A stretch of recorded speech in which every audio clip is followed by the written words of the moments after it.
नमस्कार दोस्तों आज हम आपसे बात करने वाले हैं अस्थमा अटैक को नियंत्रित कैसे करें और उसके उपचार क्या क्या होंगे। दोस्तों, अस्थमा एक ऐसी स्थिति है जिसमें सांस की नलियों में सूजन आ जाती है, जिससे सांस लेने में कठिनाई होती है। यह समस्या किसी भी उम्र के लोगों में हो सकती है और इसके लक्षण अचानक ही उत्पन्न हो सकते हैं।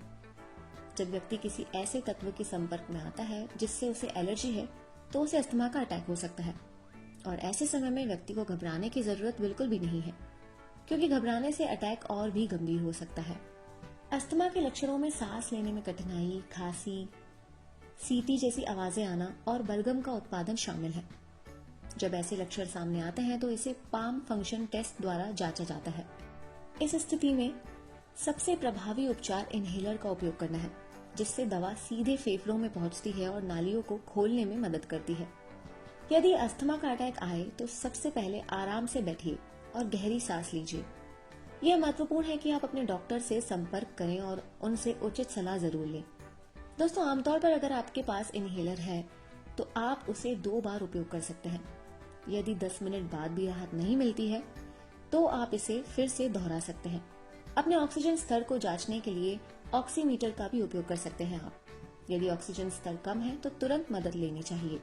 दोस्तों, यदि आपके पास नेबुलाइजर है तो आप उसमें ब्रोंकोडायलेटर डालकर उपयोग कर सकते हैं।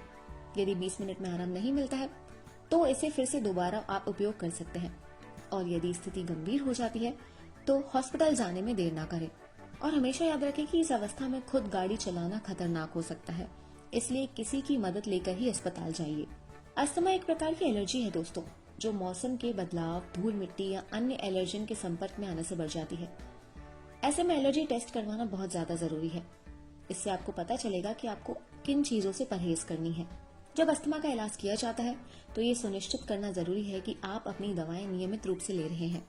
अस्थमा के लिए दी जाने वाली दवाएं अक्सर अस्थायी राहत देती हैं, लेकिन लंबे समय तक समस्या को नियंत्रित करने के लिए आपको एलर्जी के मूल कारण को पहचानना ही होगा। हालांकि कई लोग अस्थमा का इलाज करने के लिए विभिन्न घरेलू उपायों की तलाश करते हैं, लेकिन ये याद रखें कि आपको अपनी स्थिति के बारे में डॉक्टर से सलाह जरूर लेनी चाहिए।